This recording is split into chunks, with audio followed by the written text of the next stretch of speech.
When I was young, I used to debate a lot with my parents. So they always told me you should be a lawyer. I used to play around and watch a lot of stuff like Law and Order. I love that show. That's why I was so confused the first time it happened. I thought you had to do something for them to really stop you. But after that, I seen that you didn't have to do nothing to get stopped.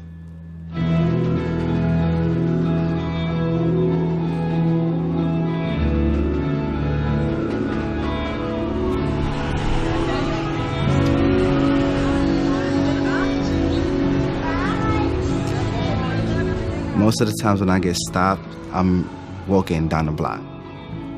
They never say, this is why I'm stopping you. When you're young and you're black, no matter how you look, you fit the description.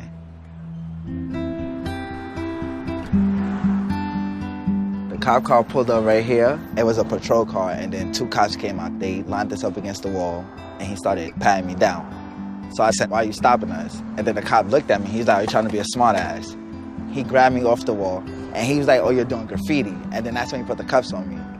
So when he turned me around and I seen a wall, I was like, how am I doing graffiti if it's black?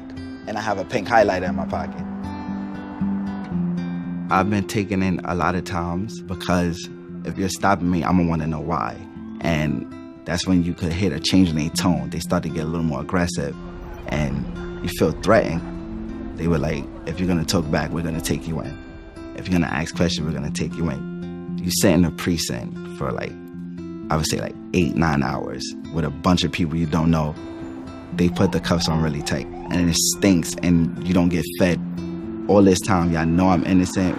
They just kept me there till 4 in the morning and then let me out the back door.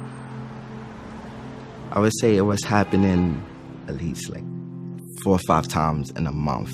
Cause I was always outside and I was always outside late. So if you're with a lot of people, you're a suspect automatically. From the time I was 15 to 18, I would say I was stopped, questioned, and frisked for at least 60 to 70 times. I needed a break from cops, and the only way I could get that was to stay home. I felt like it was nothing nobody could do. It's painful to think about him being harassed and arrested and just being let out because there's nothing on the kid.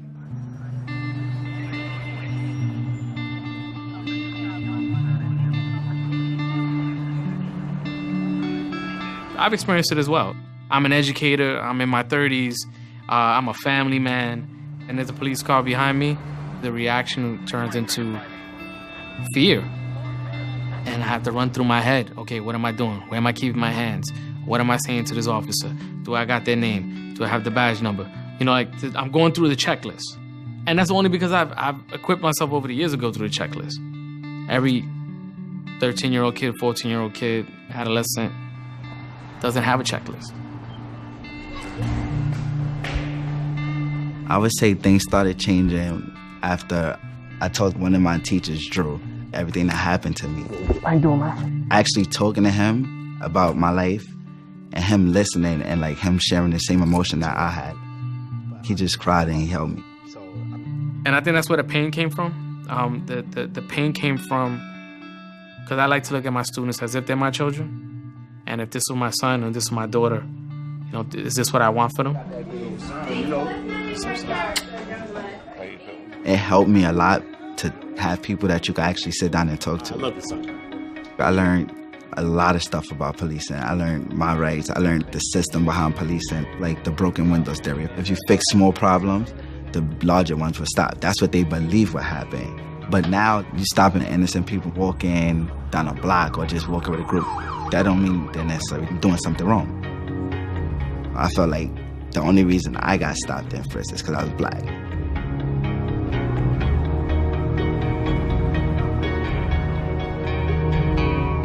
Young men of color are targeted, period.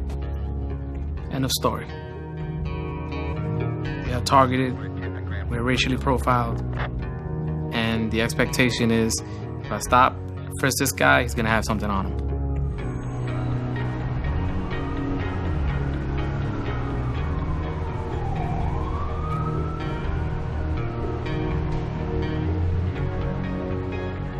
It's something that happens so many times, and like you start to see it happen not only to you but to other people. Throw a paper in the middle if you have ever been targeted by the police because they assumed you were doing something wrong.